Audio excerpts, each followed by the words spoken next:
Hey, y'all, welcome back. Today, we're checking out eating 1,000 years of British food.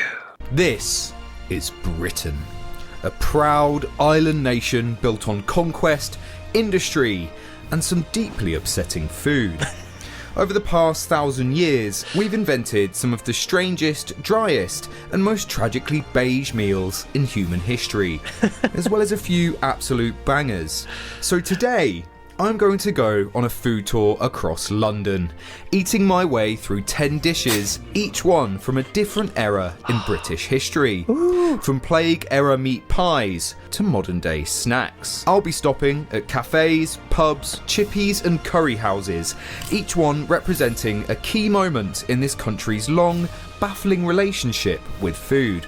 This is the story of Britain on a plate, and it's probably going to give me gout. 10 dishes, 10 errors, one man's slow descent into meat-induced madness. Welcome to the history of British food. Ooh, y'all, this should be good. Watch that right foot. Check for that gout. I wonder how many of these 1,000-year-old dishes are still around today. Probably a few. And I wonder how they've changed over time, you know? I wonder how many you can still find in London. I know they got that jelly deal still in a few places, right? That pie and mash. That English breakfast they showed looked really good. Y'all be sure to go to Big Nibbles and like and subscribe. What's first?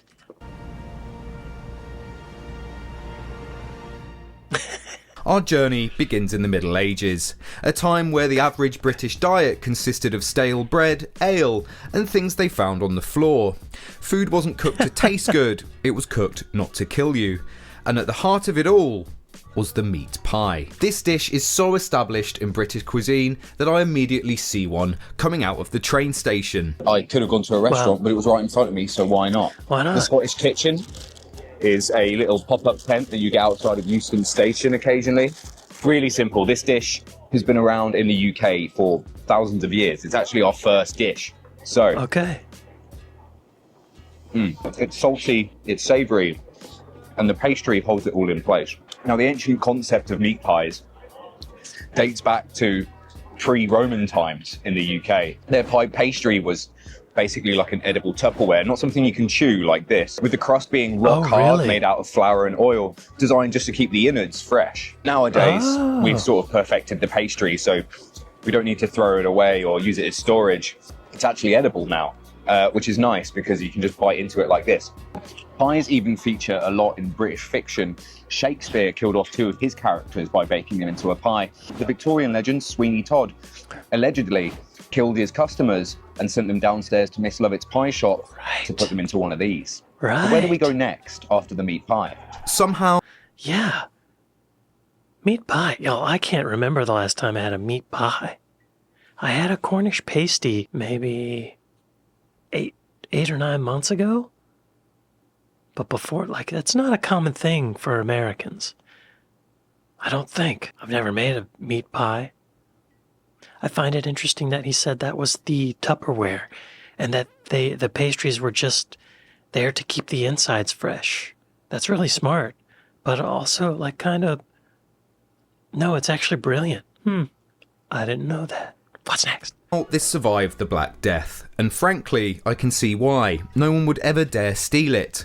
So next up, we leap forward to the Georgian era, and a food that tried to be portable, elegant, and refined. This is Fortnum and Mason's, a Piccadilly institution. It's fancy, it's expensive, and it smells like tea, truffle, and generational wealth. So naturally, I'm here to eat something that looks like it fell off the back of a Greggs lorry. Y'all, I've heard this place serves tea, right? I've heard of it. I think it serves tea. 1738, the people at Fortnum and Mason claim to have invented the Scotch egg. This ale was designed as a portable snack for travellers, but let's be honest, it's essentially a heart-clogging hand grenade made of sausage. I've got two different Scotch eggs. I don't have your traditional Scotch egg, sausage meat, breadcrumbs. It's as simple as that. These are a bit weird. So there's a clove smoked venison Scotch egg here. Fancy. And very interesting, which I had to get, a prawn toast Scotch egg. Now, if you're not sure what prawn toast is, it might be a British Chinese food. I'm not sure if it's eaten across the world. It's just a ball I've never of heard of it. breakfast. So that is very good. And it tastes like prawn toast. That's a really good twist on a Scotch egg. Let's try the clove smoked venison one. It's a little bit wet, this one. I wish you showed the I'm not inside. usually a big fan of venison, but that's certainly an interesting egg. So despite its name, the Scotch egg actually has nothing to do with Scotland. It's a common misconception. I get it in my comment sections a lot. To Scotch actually refers to mince meat. So that's where the Scotch comes from. It's got nothing to do with Scotland. It was invented right here in England. People have even taken the Scotch egg to the absolute extreme, using ostrich eggs and creating a world record-breaking attempt. And after that ball of meat Interesting. You know, that's a lot like the meat pie, but much later. I guess the meat pie has been around for thousands of years, he said. But the Scotch egg is from Georgian times. Right. I've never had a Scotch egg. And after that ball of meaty madness, I'm off to Spitalfields Market to Ew. find something a little bit more sweet. It's massive, it's busy, and I did get quite lost, but I found Humble Crumble. Hang on. Spitalfield. I feel like I heard the origin of that name somewhere. Like on a Rob's London video, maybe? Spitalfield. Crumble is also another very British dessert, but Humble Crumble serve rhubarb and custard here. By the 1800s, Britain had conquered half the world and decided it deserved dessert. So Is that whole naturally, thing the custard? Victorians took a medicinal plant and boiled it with sugar. This is rhubarb and custard, a dish that started as a health tonic and somehow became a national pudding. Hang on, is it just like a bowl full of custard? It's actually been a long time since I've had rhubarb and custard, and I'm realising very quickly why it's still an iconic British combo. That marries so well. You've got the tartness and sweetness of the rhubarb, really, really sharp, but then the My mouth is custard watering. and the softness, creaminess of the custard really cuts through it. It's almost a perfect combo. Rhubarb sounds was good. once so prized that Yorkshire became the capital of it. The famed rhubarb triangle in West Yorkshire produced 90% of the world's winter forced rhubarb. There was even a special train named the Rhubarb Special, which would bring 200 tons of the stuff down to London markets every day at the peak of the rhubarb craze. Wow. A train full of rhubarb shows you how seriously the Victorians took their pie fillings. Custard, at least the instant powdered kind, came from a chemist in 1837 named Alfred Bird. He invented egg-free custard powder so that his allergic wife could enjoy it without, dying. His corn flour concoction of instant custard became an instant staple, Corn flour. and you can probably still find it in most British households. And it's not really surprising that this was so popular. I don't know who figured out to put this sour stalk in a bunch of sugar and stick it with custard, but whoever it was needs an award. And after that sugar Yeah. Yo, rhubarb is not common in America at all. I could see what he means, how if it's kind of sour and tart, that it goes well with the custard. Because I recently had a Victoria sponge cake. I made it myself. I made the jam and everything. And I made strawberry jam to go with it. It was good, but I could see how raspberry would be better because it would counteract that like sponge cakiness. So I see what he means. Someone in the comments keeps daring me to make custard. I don't know if I gotta look into that. It seems hard. I don't know. rush, we're moving on to our next stop. That Because looks by the 1860s, Britain was knee-deep in soot, steam and child labour. But amidst the smog and misery, a culinary marvel emerged. Fish and chips. A It's dish that so recent? simple, yet so revolutionary, it became the sustenance of the working class. And where better to visit Poppy's, an old-school fish and chip diner that's been Nice. selling the dish since the 1950s. Fried fish and chips was already a common thing in France and Belgium, but it wasn't until the 19th century that it was brought over here. Credit often goes to Joseph Marlin, a Jewish Londoner who opened the first fish and chip shop in 1860, serving fish fried in the Jewish fashion and chips. But meanwhile, folks up in Lancashire say that a man named John Lees was the first one. So it's debated. By the That all sounds 1930s, fish and chips have familiar. become the unofficial food of the UK, with over 35,000 chippies across the UK. That's almost one in every street corner nationwide. Today, it's closer to 10,000, but it's still very close to the heart of the British people. Even in World War II, where fish and chips was so important for morale, Winston Churchill refused to ration it, making sure that fish and chips, the good companions, stayed on British plates throughout the war. Y'all, it's hard to beat a nice fried fish. I had fried catfish about 2 months ago, and that was the best meal I'd had in a long time. It was so good. Which, when you think about it, means that cod and potato kind of beat the Nazis. It's fried fish, it's fried potato with, you know, if you're lucky, a bit of lemon, salt and pepper, and maybe some tartar sauce. You're not going to be right at home about it. It's not complex flavors, but what it is satisfying. You know, things evolved as well. You know, in certain parts of the country, it really depends what you put on your fish and chips. With the North usually going for gravy, the South going for, you know, salt and vinegar, and the Midlands going for curry sauce, which is my personal favourite. And after this, it's time for something sweet again. So, this next dish was impossible to find. I tried all over London. I tried doing a bunch of different... Hang on. Yeah, I forget that fish and chips is so recent, relatively. I just, for some reason in my mind, it's been around a lot longer.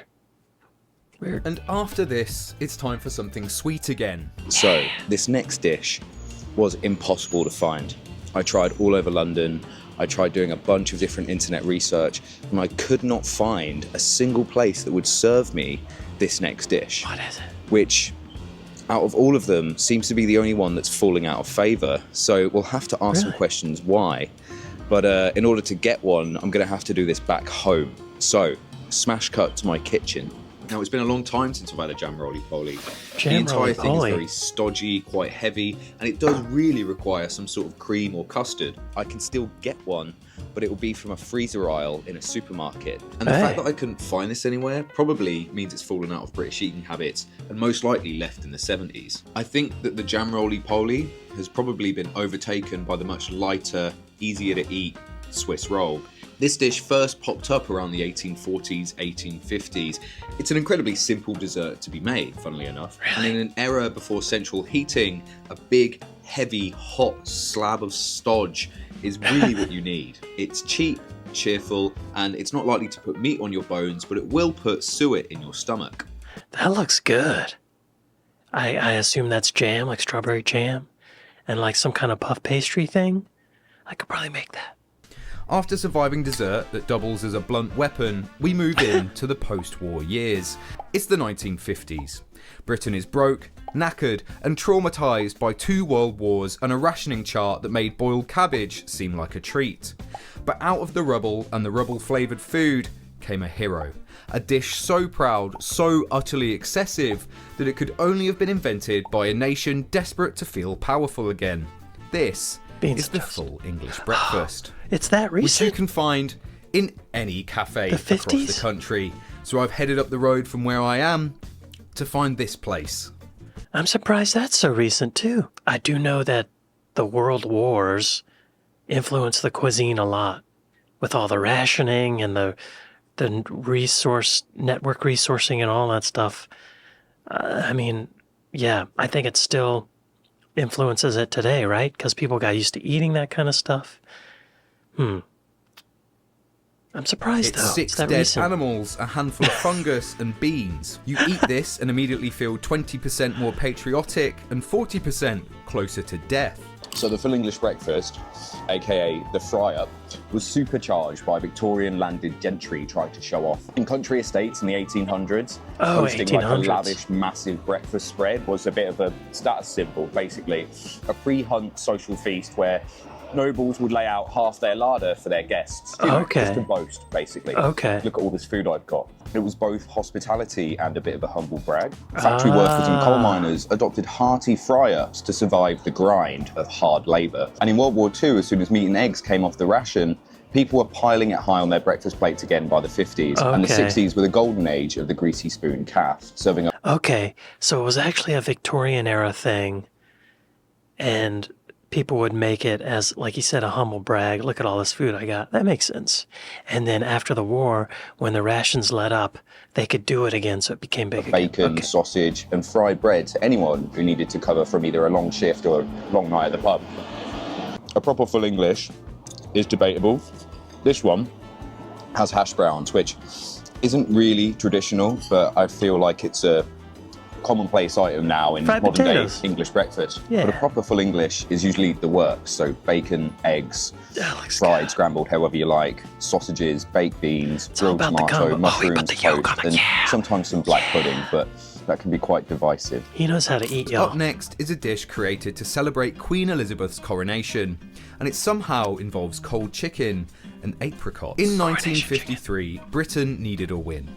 The empire was falling apart, the war was over, but rationing still sort of lingered, and morale was somewhere between meh and cold toast. So to celebrate the coronation of Queen Elizabeth II, we did what any great nation would do. We invented a curry. It's cold? A cold, mayonnaise-based curry, of course. This is coronation chicken. And yes, it was designed to be eaten at a buffet without frightening the aristocracy. I thought it was This is what hot. happens when a nation wants flavour, but is also deeply, deeply afraid of it. This dish was invented for royalty, literally.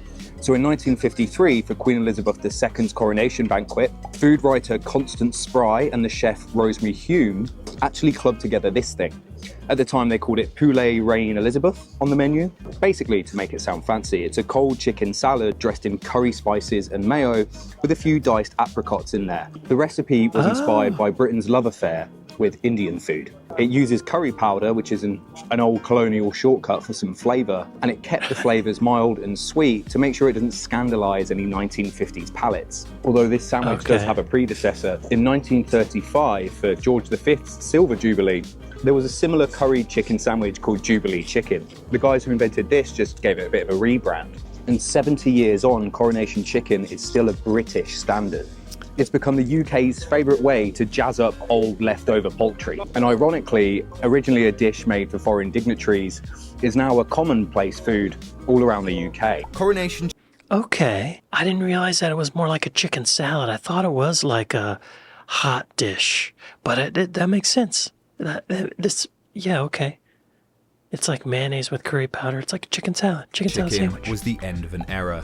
Cold, confused, and quietly clinging to an empire. But in decades that followed, something incredible happened. The empire struck back with an actual curry. And I'm really starting to struggle. I can't eat this much food. I'm going to have to take someone to help me eat. So I'm walking across town. I'm going to find a mate of mine. And what we're going to do is we're going to go to the nearest curry house. And I can guarantee you we'll find this next dish. Because in the 1970s, Britain was culturally confused, economically unstable, and wearing flared trousers with absolutely no shame. And out of this swirling mess of inflation and polyester came a national dish. Chicken tikka masala. A meal so British it doesn't exist anywhere else, and so Indian, the actual country of India, would like nothing to do with it. We have it in America. It's like the main thing Americans order So I could tell you about the history of at an Indian restaurant. chicken tikka masala, but I have someone here that's going to do a better job. So the rumour goes, in the 1970s, a Glaswegian man complained about his curry being too dry. Now the chef panicked.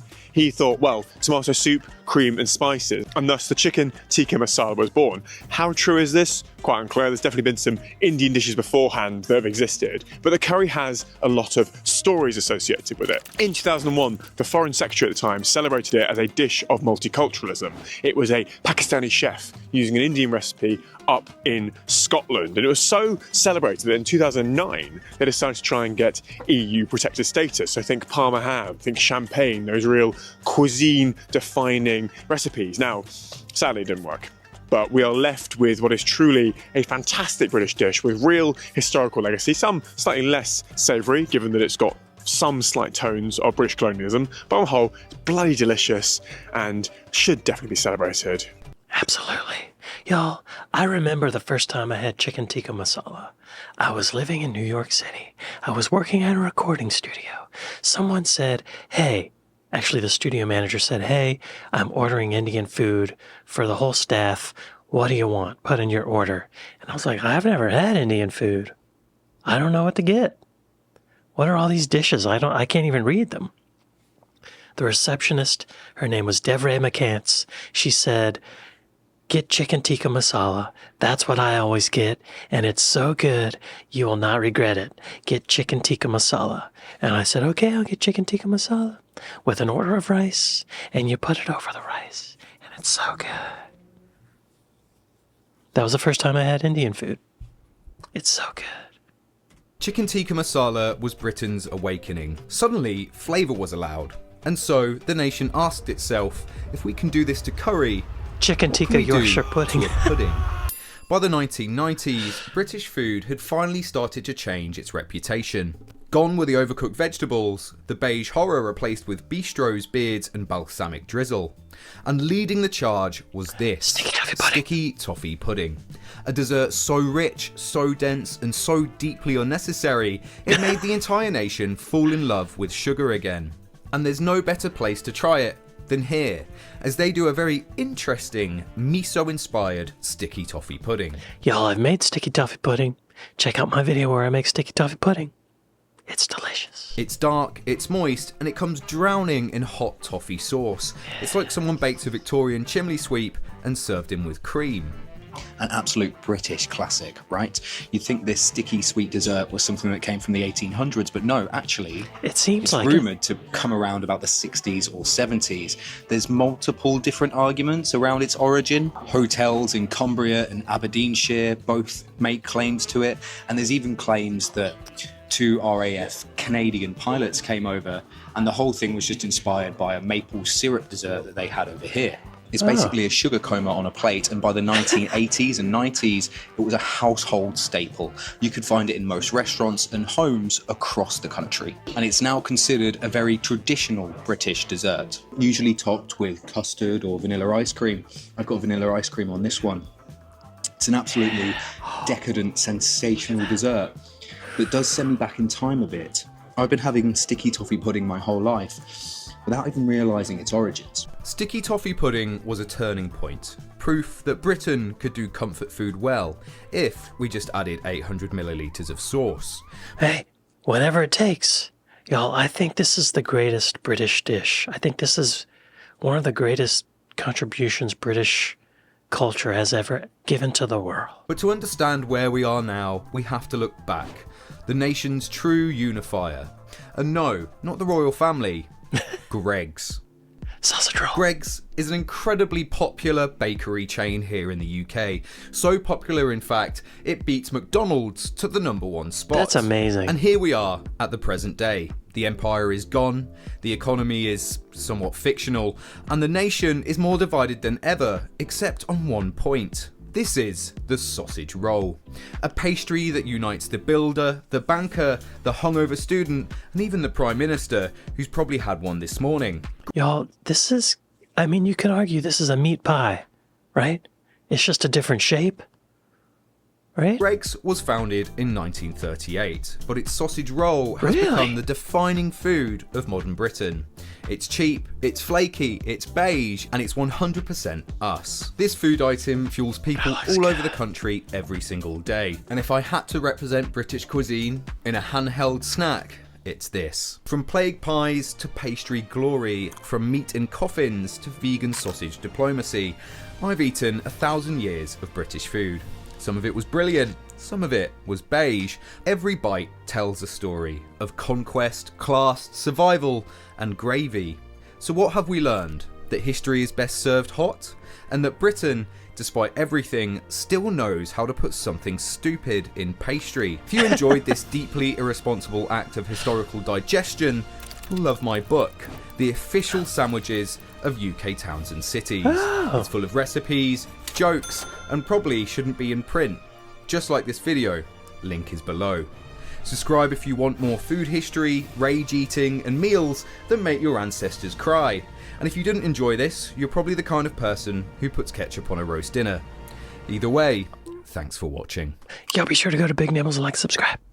How many of these have I had? I've had a few of these dishes. What's this one? Meat pie. I mean, I guess I've sort of had that. I can't think of an actual meat pie like in that shape, like round pie shape that I've ever had. So I'm going to say no. Scotch egg, I've never had that. Rhubarb and custard, never had that. Fish and chips, I've had that. Definitely have had that. Okay, there's one. Jam roly-poly, never had that. Full English breakfast, never had that. Coronation chicken, never had that.